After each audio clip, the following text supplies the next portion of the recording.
اعوذ باللہ السمیع العلیم من الشیطان الرجیم من حمزہ ونفخہ ونفسہ بسم اللہ الرحمن الرحیم ربی یسر ولا تعسر وتمم بالخیر ربی زدنی علما یوصیکم اللہ فی اولادکم للذکر مثل حظ الانثیین فإن كن نساء فوق اثنتین فلہن ثلث ما ترک وإن كانت واحدة فلها النصف ولأبويه لكل واحد منهما السدس مما ترك إن كان له ولد فإن لم يكن له ولد وورثه أبواه فلأمه الثلث فإن كان له إخوة فلأمه السدس من بعد وصية يوصي بها أو دين آباؤكم وأبناؤكم لا تدرون أيهم أقرب لكم نفعا فريضة من الله إن الله كان عليما حكيما. کہ ایک ہی آیت ہے، قدر طویل ہے، آیت نمبر 11 ہے، سورۃ النساء ہے، چوتھا سپارہ ہے. ترجمہ ابن کثیر کا ہے. اللہ تمہاری اولاد کے بارے میں وصیت کرتا ہے، مرد کا حصہ دو عورتوں کے حصے کے برابر ہے. کیا فرمایا اللہ نے؟ یوصیکم اللہ، اللہ تمہیں وصیت کرتا ہے. کس کے بارے میں؟ فی اولادکم، تم سب کی اولادوں کے بارے میں. پھر اگر دو یا دو سے زیادہ عورتیں ہی ہوں، یعنی بچیوں کی بات ہو رہی ہے، تو ان کے لیے ترکے میں 2/3 حصہ ہے، اور اگر ایک ہی لڑکی ہو تو اس کے لیے آدھا حصہ ہے، اور اس مرنے والے کے ماں باپ میں سے ہر ایک کے لیے ترکے میں 6واں حصہ ہے. یعنی یہ ماں باپ کی بات ہو رہی ہے، ماں باپ میں سے دونوں کو. اگر اس کی اولاد ہو، پھر اگر اس کی اولاد نہ ہو، یعنی ایسے بھی تو لوگ ہوتے جن کے بچے نہیں ہوتے، اگر اولاد نہ ہو اور اس کے ماں باپ ہی اس کے وارث ہوں، ماں باپ کے سامنے اگر بچے ختم ہو جائیں اور ان کے اولاد نہ ہو تو ماں باپ وارث بنیں گے. ماں باپ ہی وارث ہوں تو اس کی ماں کے لیے 3واں حصہ ہے، 1/3 ہو جائے گا. پھر اگر اس مرنے والے کے ایک سے زیادہ بھائی بہن ہوں، ٹھیک ہے، تو اس کی ماں کے لیے کتنا ہوگا حصہ؟ 6واں حصہ ہے. یہ تقسیم اس کی وصیت پر عمل یا قرض ادا کرنے کے بعد ہوگی. ٹھیک ہے، یعنی سب سے پہلے اس کا سارا مال، جتنا مال ہے، اس مال کو جمع کر کے پہلے اس کا قرض ادا کیا جائے گا، اور پھر کیا ہوگا؟ پھر وصیت جو اس نے کی ہوگی کہ بھائی فلاں کو اتنا دے دینا، فلاں کے لیے اتنا ہے، 1/3 میں جو اس کا وصیت کا اس کو حق ہے، پہلے اس کا قرض ادا ہوگا، پھر اس کی وصیت پوری کی جائے گی، پھر اس کے بعد مال تقسیم کیا جائے گا. ٹھیک ہے. تمہارے باپ آباؤکم، اور تمہارے بیٹے وابناؤکم، تم نہیں جانتے کہ ان میں سے کون نفع کے لحاظ سے تم سے زیادہ قریب ہے. لا تدرونا، تمہیں اس کا ادراک نہیں ہے. ایہم اقرب، ٹھیک ہے، لکم نفع، کہ نفع کون تمہیں زیادہ نفع پہنچائے گا، اس لحاظ سے کون زیادہ تم سے یعنی قربت والا ہے. یہ تقسیم، یہ فریضہ اللہ کی طرف سے مقرر ہے. ٹھیک ہے، یہ کسی اور کا نہیں ہے، اسی مالک کا ہے جس نے ہمیں پیدا کیا اور ہمیں یہ روزی اور مال دیا. بے شک ان اللہ کان علیما حکیما، بے شک اللہ تعالی خوب جاننے والا، بڑی حکمت والا ہے. یعنی اس سے زیادہ کوئی جاننے والا نہیں ہے. وہ جانتا ہے کہ کس کو کیا دینا ہے، کس کے لیے کیا نفع ہے، کیا فائدہ ہے، کیا نقصان ہے، وہ سب کچھ جانتا ہے. اسی حساب سے اس نے قوانین بھی بنائے ہیں. تو سب سے پہلا حق ہے کہ اللہ تعالیٰ کے قوانین اور اس کے اصول پر عمل کیا جائے. اپنی عقل کو ایک طرف رکھ دیجئے. اس سورہ مبارکہ جس کو ہم سورہ نساء کہتے ہیں، اس میں اللہ تعالیٰ نے تفصیل کے ساتھ، وضاحت کے ساتھ تقسیم وراثت کا حکم اور علم وراثت سیکھنے کی ترغیب ارشاد فرمائے. دیکھیے، یہ سورہ مبارکہ ہے، تقریباً آپ یہ سمجھیں کہ 1.5 سپاروں پر مشتمل ہے. یہ 4تھا سپارہ ہے. ایک پاؤ آپ یہ کہیں کہ اس کے اندر ہے، ایک پاؤ ہم 4تھے سپارے میں سورہ نساء پڑھیں گے. پھر 5واں سپارہ پورا کا پورا سورہ نساء پر مشتمل ہے، اور پھر 6واں سپارہ بھی ایک پاؤ اس کے اندر بھی ہے. یہ تقریباً پورے آپ کے 1.5 سپارے ہو گئے، اور اس کے اندر اللہ تعالیٰ نے تفصیل کے ساتھ تقسیم وراثت کو بیان فرمایا ہے، اور بڑی وضاحت سے اللہ تعالیٰ نے بیان فرمایا ہے۔ پورے قرآن میں اللہ تعالیٰ نے یہ ایک ہی جگہ بیان کر دیا کہ لوگوں کو پورے قرآن میں ڈھونڈنا نہ پڑے کہ کہاں پر ہے وراثت کی تقسیم۔ ایک ہی سپارے کو اپنا ایک ہی سورہ کو پڑھیں، اور ایک ہی سورہ کے اندر سارے معاملات کو پڑھ لیں اور اس کو سمجھ لیں اچھی طرح، اور پھر اس کو اپنے گھروں میں نافذ بھی کریں۔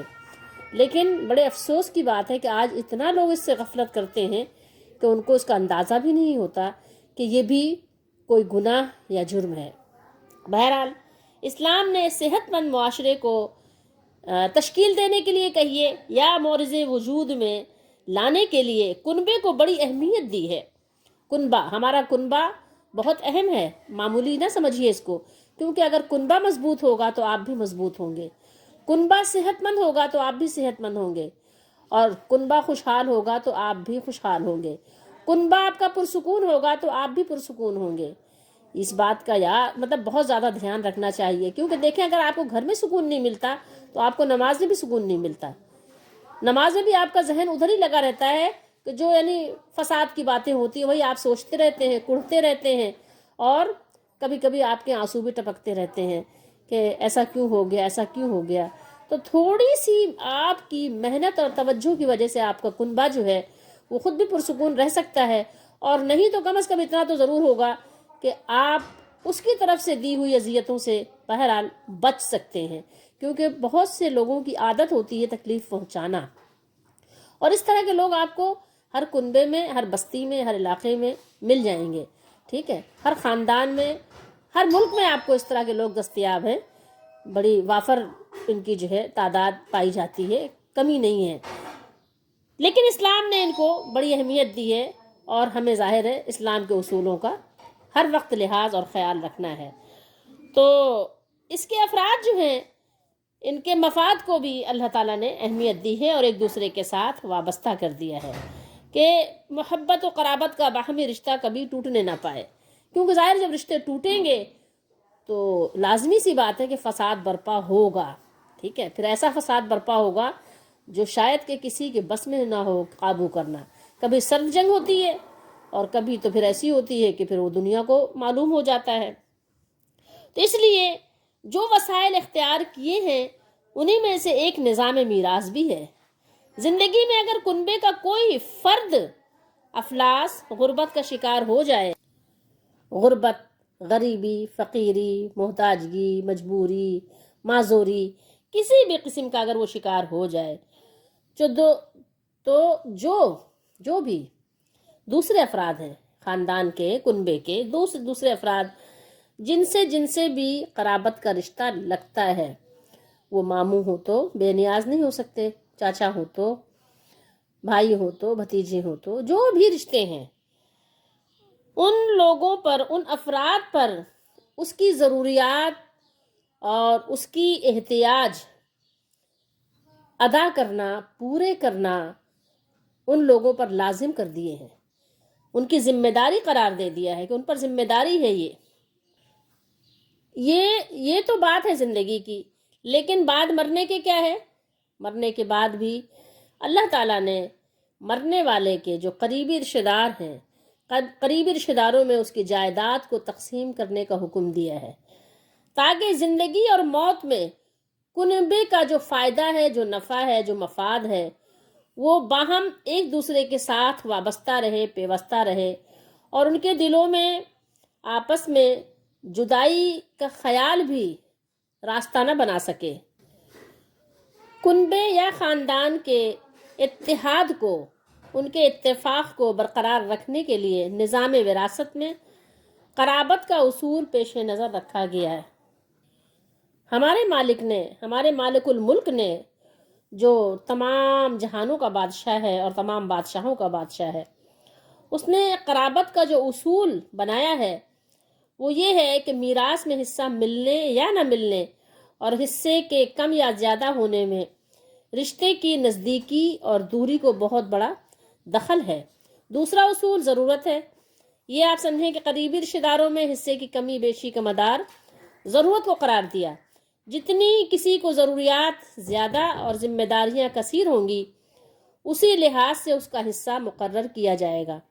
مثلاً آپ یہ سمجھیں کہ مرنے والے کے، جس کا انتقال ہوا ہے کسی مرد کا، اگر تو والدین اور اس کی اولاد قرابت میں بالکل کیا ہیں، برابر ہیں، مساوی۔ ان کی جو نوعیت ہے، ان کا جو یعنی کہنا چاہیے کہ برابری کی ہے۔ برابری کی کس طرح سے ہے؟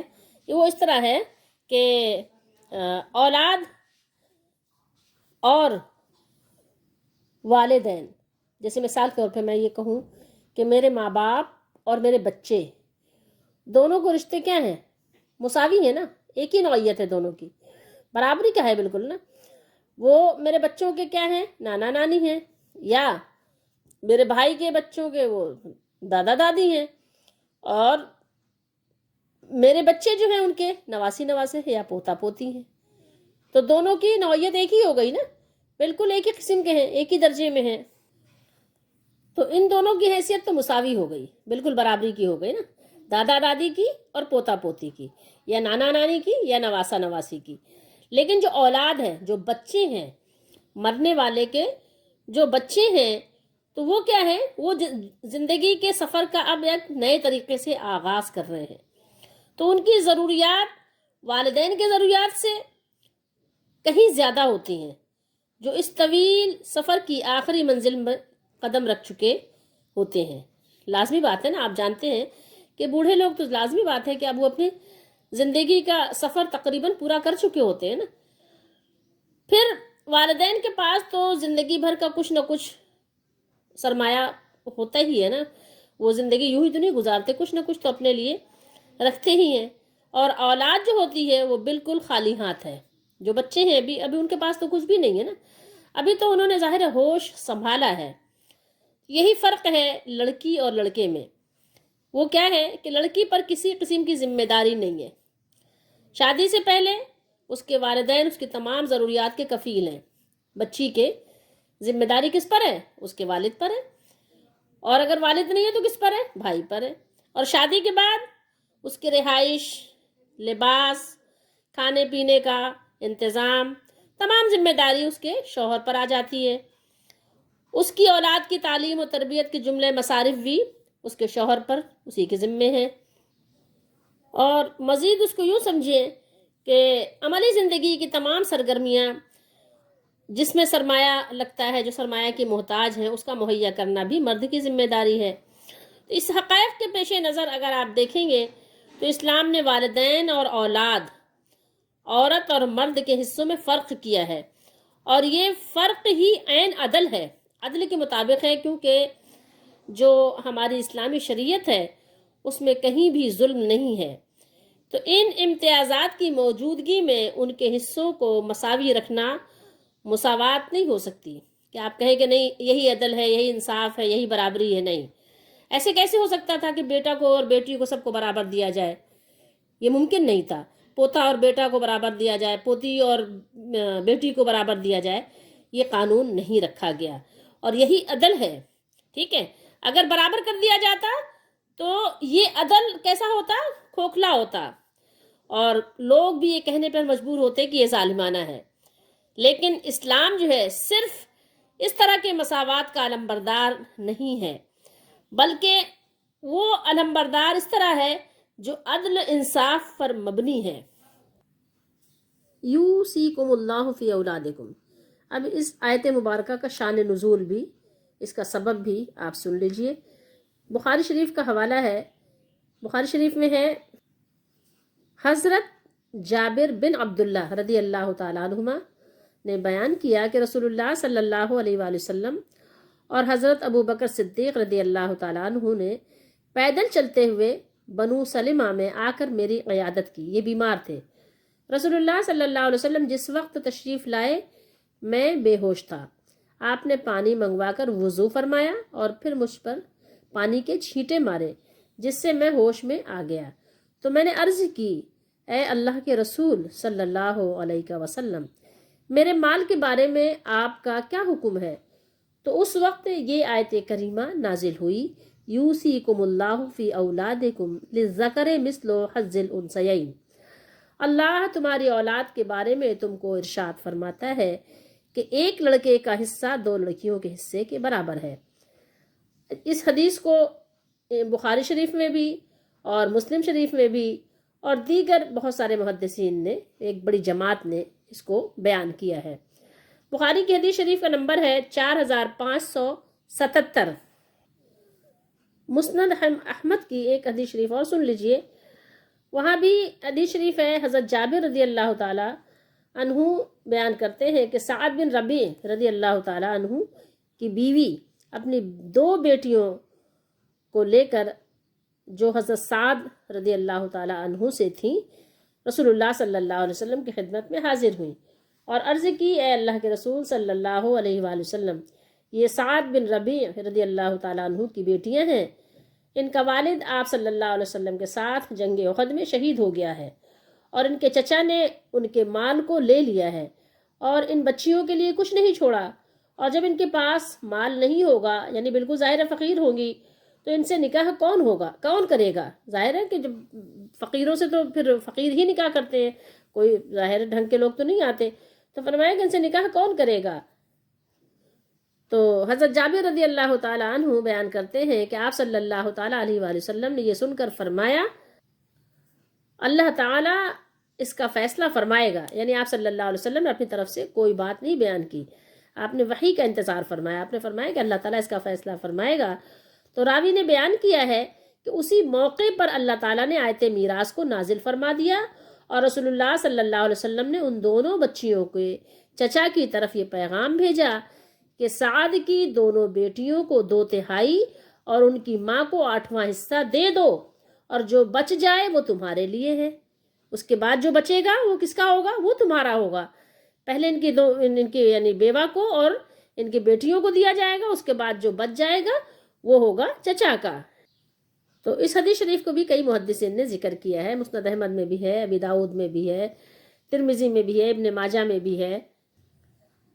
للذکر مثل حظ الانثیین۔ اب اس کو دیکھیے، اگر مرنے والے کے بیٹے بھی ہیں اور بیٹیاں بھی ہیں تو کیا ہے کہ لڑکے کو 2 حصہ ملے گا، لڑکی کو 1 حصہ ملے گا۔ اس طرح سے یہاں پر اللہ تعالیٰ نے بیان فرمایا کہ یعنی لڑکی کے مقابلے میں لڑکے کا دگنا ہے، اور اس کو 2 حصے دینے کی وجہ بھی ہے کہ مرد پر عورت کی نسبت معاشی ذمہ داریاں بہت زیادہ ہوتی ہیں۔ مرد کو مہر بھی دینا ہوتا ہے نا، عورت کو تو مہر نہیں دینا ہوتا، عورت کو تو ملتا ہے، وہ تو لیتی ہے۔ اسی طریقے سے عورت نان نفقہ اس کی ذمہ داری نہیں ہے، بلکہ اس کے شوہر کی ذمہ داری ہے، اس کے شوہر کی ذمہ ہی سب ہوتا ہے۔ تو اس لیے اللہ تعالیٰ نے مردوں کے لیے یا لڑکوں کے لیے، بیٹوں کے لیے عورتوں کے مقابلے میں 2 حصہ اللہ تعالیٰ نے ان کو عطا فرمایا ہے۔ فَإِن كُنَّ نِسَاءً فَوْقَ اثْنَتَيْنِ، فرمایا اللہ تعالیٰ نے کہ 2 سے زیادہ ہی کا نہیں، 2 عورتوں کا بھی یہی حکم ہے، جیسا کہ اس آیت کے پہلے فائدے میں، یعنی جو ہم نے آپ کو ابھی حدیث شریف سنا دی کہ حضرت سعد بن ربیع رضی اللہ تعالیٰ عنہ کی 2 بیٹیوں کو 2/3 دینے کا ذکر ہوا ہے۔ پھر اس سورت کی آخری آیت میں جب 2 بہنوں کو 2/3 حصہ دیا گیا ہے تو 2 بیٹیوں کو بھی ظاہر بدرجہ اولا دیا جانا ہے، تو بیٹی بہن کے مقابلے میں آدمی کے زیادہ قریب ہے، لہٰذا 2 لڑکیوں کا 2/3 حصہ قرآن و حدیث دونوں سے ثابت ہے۔ پھر آگے بیان کیا، وَإِن كَانَتْ وَاحِدَةً فَلَهَا النِّصْفُ، اور اگر صرف ایک ہی بچی ہو، ایک ہی بیٹی ہو، کانت واحدتاً، ایک ہی بچی اگر ہو، ایک ہی لڑکی ہو، تو کیا صورت ہوگی؟ اللہ نے اس کا بھی بیان کر دیا، تو اس کے لیے کتنا ہے؟ نصف ہے، یعنی آدھا مال۔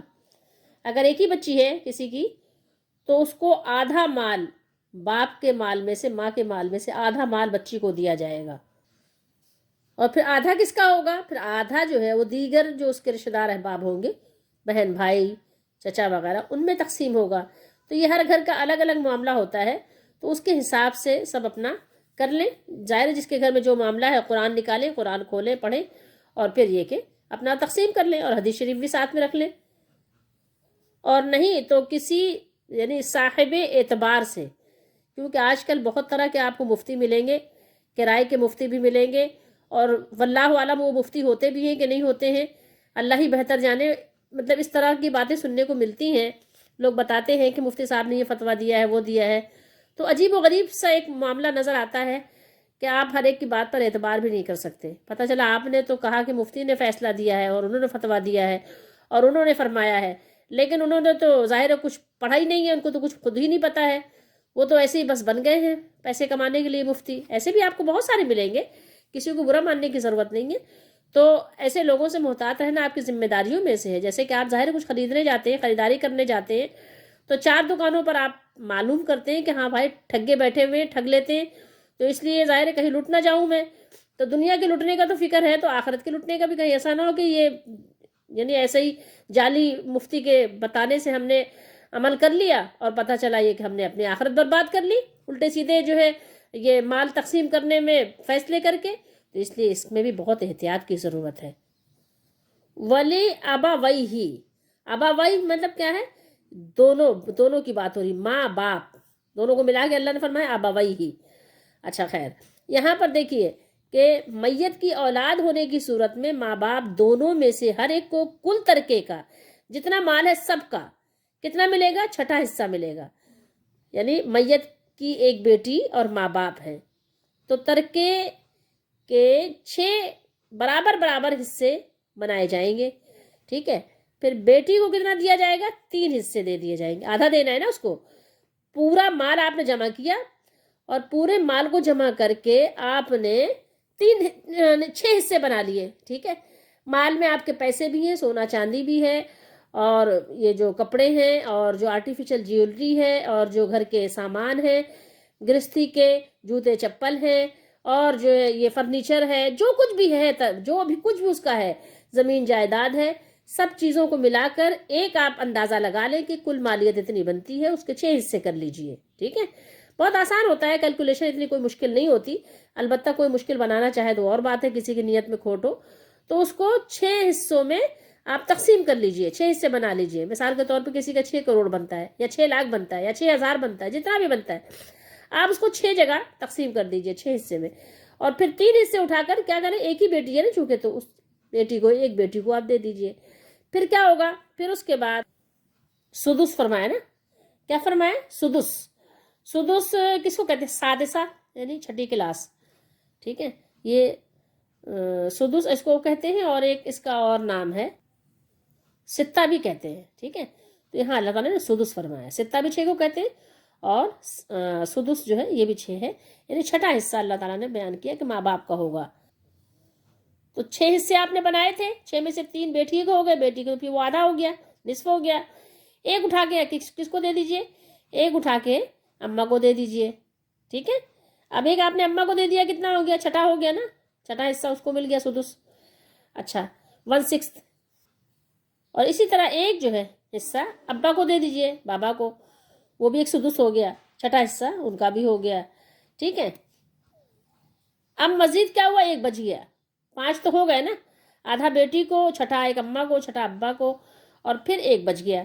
اب ایک بچ گیا تو جب ایک سدس جو بچا ہے یہ کس کو ملے گا؟ یہ اسبا ہونے کی وجہ سے ابا ہی کو ملے گا، ٹھیک ہے؟ اسبا کسے کہتے ہیں؟ اسبا یعنی باپ کو ہی کہیں گے، کیونکہ یعنی ویسے تو اسبا پٹھے کو کہتے ہیں، لیکن ابھی ہم اس کو بعد میں آپ کو بتا دیں گے، بہرحال وہ ابا ہی کو ملے گا، ٹھیک ہے؟ 6واں حصہ وہ ایک مزید جو بچا ہے وہ اسبا ہونے کی وجہ سے بابا کو ملے گا۔ اور اگر میت کی 2 سے زیادہ بیٹیاں ہیں، مثال کے طور پہ اگر اس کی 3 بیٹیاں ہیں، ٹھیک ہے، تو پھر بھی ٹوٹل ترکہ جو ہے بچا ہوا مال، ماں باپ کا چھوڑا ہوا مال، اس میں سے پھر بھی 6 ہی حصوں میں اس کو تقسیم کیا جائے گا، بانٹا جائے گا۔ 6 حصے بنانے کے بعد تو اس کو کیا کریں گے؟ 4 حصے جو ہیں، 4 حصے کتنے بنیں گے؟ 2 ثلث بنیں گے، 2/3، 2/3، ٹھیک ہے؟ وہ بیٹیوں کے حصے میں آ جائے گا، اس کو آپ 4 حصے نکال لیں گے، الگ کریں گے، 2 کو الگ کر دیں گے، 4 حصوں کو پھر آپ بانٹ دیں گے 3 حصوں میں، 3 بیٹیاں ہیں تو 3 حصوں میں بٹ جائے گا وہ 2 ثلث، اور اس کے بعد ایک ایک بیٹی کو وہ ایک ایک حصہ مل جائے گا، ٹھیک ہے؟ اور پھر وہی طریقہ ہوگا کہ ایک حصہ اماں کو اور ایک حصہ ابا کو مل جائے گا، ہو گیا تقسیم آرام سے۔ لیکن اگر بیٹا اور بیٹی دونوں ہیں تو ماں باپ میں سے ہر ایک کو چھٹا حصہ دینے کے بعد جو باقی بچے اس میں سے لڑکے کے 2 حصے اور لڑکی کا 1 حصہ ہوگا، کہ بیٹا بھی ہے اور بیٹی بھی ہے، وہ کتنے بھی ہوں، 1 بیٹا ہو 1 بیٹی ہو، یا 2 بیٹا ہو 1 بیٹی ہو، یا 2 بیٹی ہو 1 بیٹا، کوئی بھی صورت ہو، تو پہلے چھٹا حصہ اماں ابا کو دینے کے بعد کیا ہوگا، پھر اس کے بعد جتنا بچے گا وہ بیٹے کو 2 حصہ اور بیٹی کو 1 حصے کے حساب سے تقسیم کر لیا جائے گا۔ پھر آگے مزید اللہ تعالیٰ نے ایک صورت اور بیان فرمائی، فَإِن لَّمْ يَكُن لَّهُ وَلَدٌ، فرمایا کہ اگر نہ ہو اس کی اولاد، اگر بچے ہی نہ ہو، جس کا انتقال ہوا ہے اس کے بچے نہ ہو، تو یہ ماں باپ کی یعنی دوسری حالت ہے، یعنی اگر میت کی کوئی اولاد نہ ہو اور اس کے ماں باپ زندہ ہوں تو ماں کو 1/3 ملے گا، کل مال کیا کیا جائے گا، کل مال جو ہے اس کا حساب کیا جائے گا، اور 1/3 یعنی 1/3 کس کو دے دیا جائے گا، ماں کو دے دیا جائے گا، مرنے والے کی ماں کو، اور بقیہ 2/3 حصہ وہ کس کو ملے گا، وہ پھر ابا کو مل جائے گا۔ اور اگر ماں باپ کے ساتھ میت کے مرد ہونے کی صورت میں بیوی اور عورت ہونے کی صورت میں اس کا شوہر بھی زندہ ہو تو شوہر یا بیوی کا حصہ، جس کا ذکر ابھی ہم آگے اسی یعنی سورے میں پڑھیں گے، آ رہا ہے،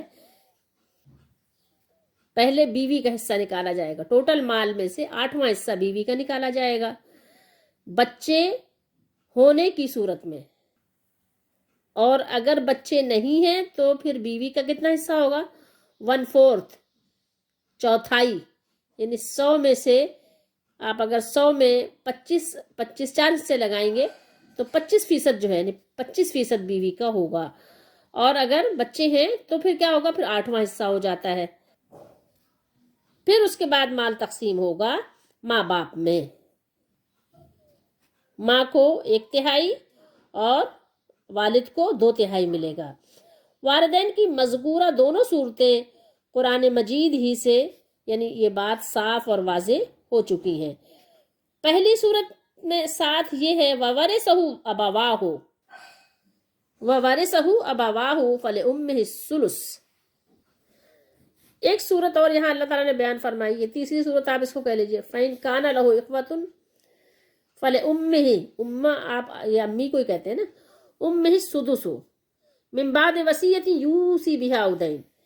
تو یہ صورت اللہ تعالیٰ نے کیا بیان فرمائی کہ ماں باپ کی یعنی تیسری حالت کو یہاں بیان کیا ہے کہ اگر میت کی اولاد نہ ہو، ماں باپ کے علاوہ بھائی بھی ہوں، ٹھیک ہے، اور بہن ہو، مطلب دونوں میں سے کوئی بھی، دونوں ہوں یا دونوں میں سے کوئی ایک ہو، بہن بھائی، وہ چاہے سگے ہوں جن کو ہم سگا کہتے ہیں، جیسے ایک ہی ماں باپ سے ہوں، دونوں کی ماں اور دونوں کے ابا ایک ہی ہوں، ٹھیک ہے، یا یہ کہ دوسری صورت یہ ہو کہ ابا تو ایک ہیں لیکن امائیں مختلف ہیں، الگ الگ ہیں۔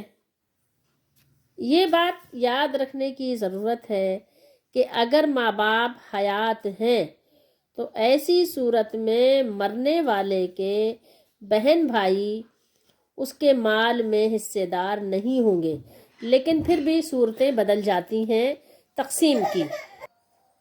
من بعد وصیت یوصی بہا أو دین، اب اس کو دیکھ لیجئے، جو یعنی مرنے والے نے وصیت کی ہو اس کو پورا کرنا، اور جو مرنے والے کے اوپر قرض ہے اس کو ادا کرنا، ٹھیک ہے، اس کے بعد حصہ تقسیم ہوگا، ٹھیک ہے۔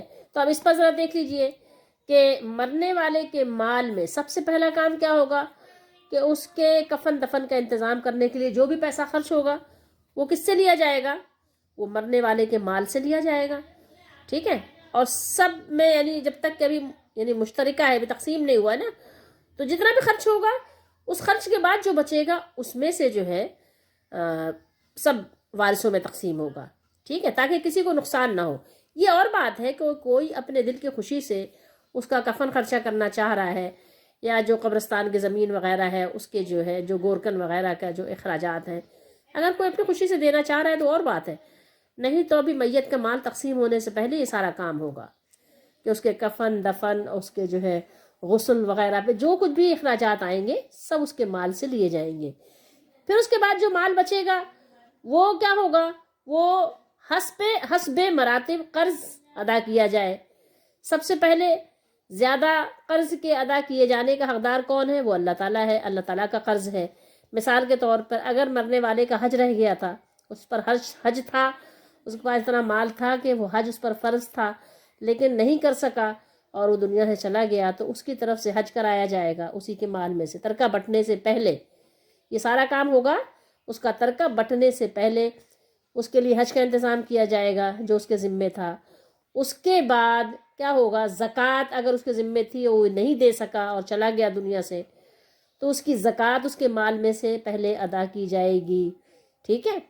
پھر اس کے بعد جو دوسرے قرض دار ہیں، جو دنیا میں اس نے کسی سے اگر کوئی قرض لیا تھا اور کوئی ہے جو کہہ رہا ہے، بتا رہا ہے کہ میں نے اس کو قرض دیا تھا، ادائیگی باقی تھی، تو اس کا قرض ادا کیا جائے گا، ٹھیک ہے۔ کوئی بھی ہو، بچے جانتے ہو، بیوی جانتی ہو، یا کوئی ماں باپ جانتے ہو، یا کوئی اور جانتا ہو، یا اس نے بتایا ہو، یا اس نے لکھ کر اپنی ڈائری میں رکھا ہو کہ میں نے فلاں سے اتنا قرض لیا ہے، تو اس کا قرض واپس کیا جائے گا۔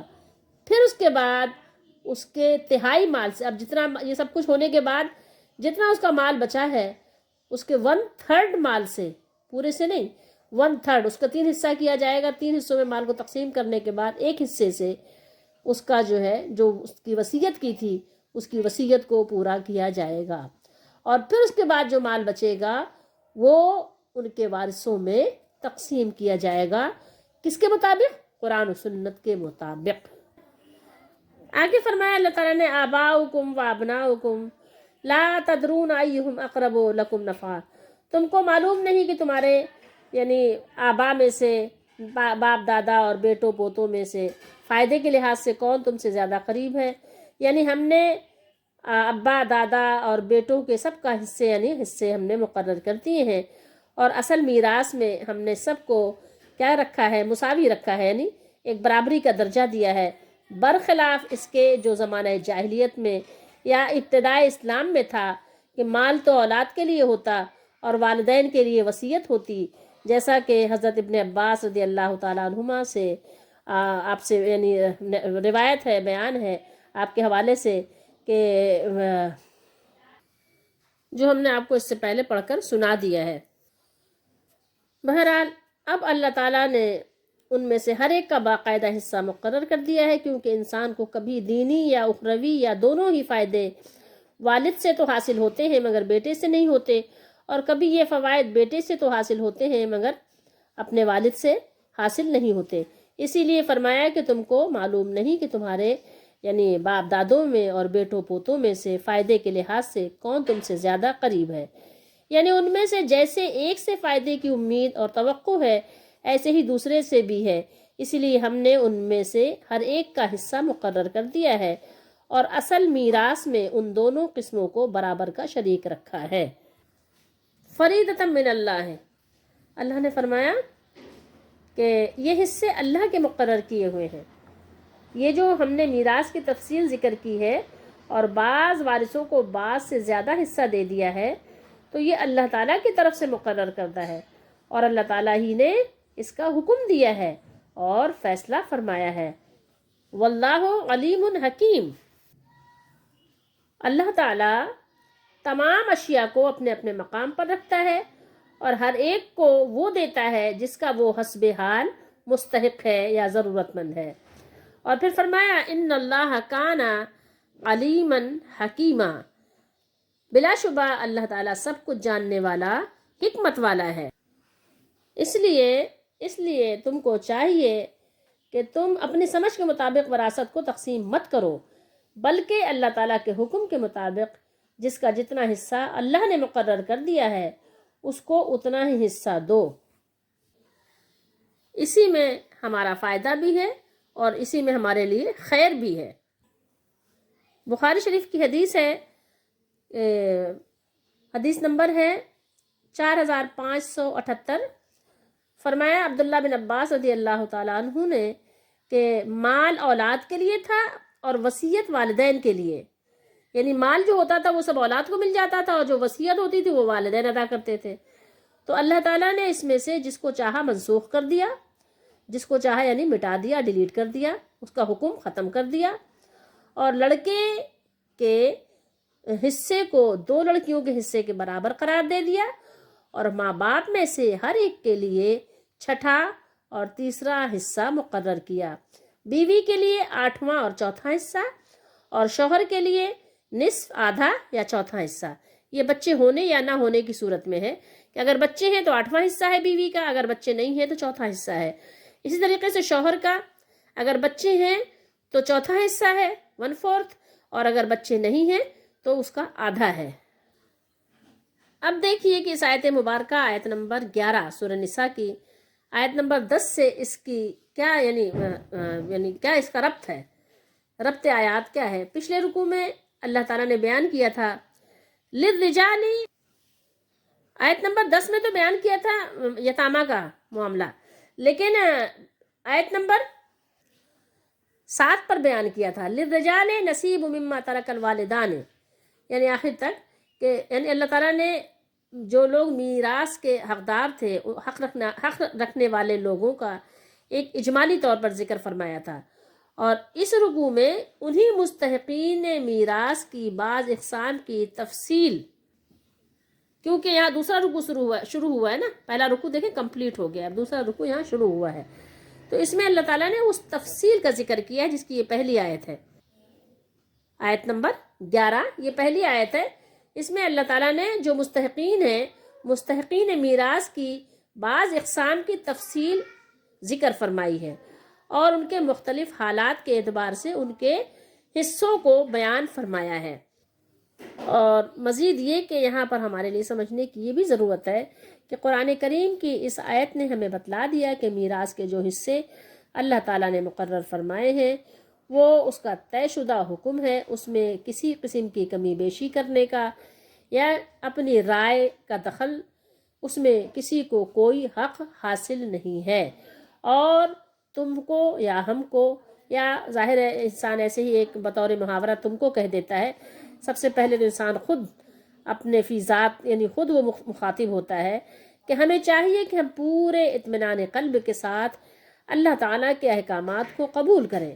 تو ہم کو چاہیے کہ ہم اللہ کے احکامات کو قبول کریں اور ہمارا جو خالق ہے، ہمارا جو مالک ہے، اپنے خالق و مالک کا یہ حکم بہترین حکمت و مصلحت پر اس کو جانے کہ یہ اس پر مبنی ہے اور اس میں ہمارے لیے نفع ہے، اور نفع کا کوئی پہلو اس کے احاطہ جو اللہ تعالیٰ کا احاطہ علم سے باہر نہیں ہے، اور جو کچھ وہ حکم کرتا ہے کسی نہ کسی حکمت سے وہ بھرپور ہوتا ہے. اللہ تعالیٰ کا حکم کسی حکمت سے خالی نہیں ہوتا. ہمیں چاہیے کہ خود اپنے نفع و نقصان کی حقیقی پہچان کرنے کی کوشش نہ کریں، بلکہ اس سے رہنمائی حاصل کرنے کے لیے قرآن و حدیث سے استفادہ حاصل کریں. اگر تقسیم میراث کا مسئلہ خود ہماری رائے پر چھوڑ دیا جاتا تو ضرور ہم اپنی کم فہمی، کم علمی، اور ایک چیز اور بھی ہمارے اندر ہے، وہ کیا ہے؟ وہ یہ ہے کہ جذبات میں آ کر ظاہر ہے کہ کسی کا حق مارتے اور کسی کا حق دباتے اور کسی کے ساتھ زیادتی کرتے. تو اس لیے اللہ تعالیٰ نے ہماری کم فہمی کو دیکھتے ہوئے اللہ تعالیٰ نے صحیح فیصلہ فرما دیا، اور یقیناً ہم صحیح فیصلہ نہ کر پاتے اور میراث کی تقسیم میں بے اعتدالی ہو جاتی، ظلم و زیادتی ہم سے ہو جاتا، جس کے لیے کیا ہماری پھر پکڑ ہوتی. تو اللہ تعالیٰ نے ہم کو ایک بہت بڑے نقصان سے بچایا، دنیاوی لحاظ سے بھی اور اخروی لحاظ سے بھی.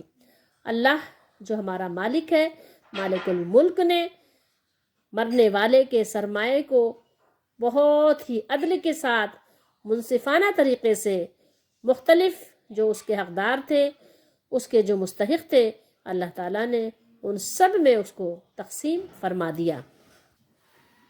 اب ہمیں چاہیے کہ دل کی خوشی کے ساتھ اس پر عمل کیا کریں، اس میں کسی قسم کی کمی، زیادتی، کوتاہی نہ کیا کریں. لیکن بڑے افسوس کی بات ہے کہ فی زمانہ ہم اس میں بڑی کوتاہی کرتے ہیں اور بڑی کمی بیشی کرتے ہیں، اور اس بات کا خیال ہی نہیں رکھتے کہ اس میں بھی پکڑ ہو سکتی ہے. ایک حدیث شریف ہے، بخاری شریف میں ہی ہے، کہ ایک شخص 60 سال عبادت کرتا ہے اور میراث کی تقسیم میں یا وصیت میں ایسی یعنی زیادتی کر جاتا ہے کہ جس کی وجہ سے وہ جہنم میں چلا جاتا ہے. لوگ اس بات کا اہتمام بالکل بھی نہیں کرتے، اور نہ تو مرنے والا کرتا ہے اور نہ ہی اس کے پیچھے والے کرتے ہیں. ایک جیسے لگتا ہے کہ یہ ایک قرآن مجید کا حکم بالکل یعنی عمل کے لائق ہی نہیں ہے. لوگوں نے اس کو اس طرح سے نظر انداز کر دیا ہے. کسی چیز کو اللہ تعالیٰ قرآن مجید میں اگر ایک بار ہی بیان کر دے تو وہ بھی کافی ہو جاتا ہے، یا حدیث شریف میں کسی چیز کو ایک دفعہ ہی اللہ کے نبی صلی اللہ علیہ وسلم حکم فرما دے تو وہ بھی امت کے لیے کافی ہو جاتی ہے بات. لیکن جس چیز کو اللہ تعالیٰ تفصیل کے ساتھ، ڈیٹیل کے ساتھ بیان کرے یا بار بار اس کو ریپیٹ کرے تو اس کی اہمیت مزید جو ہے وہ اجاگر ہو جاتی ہے.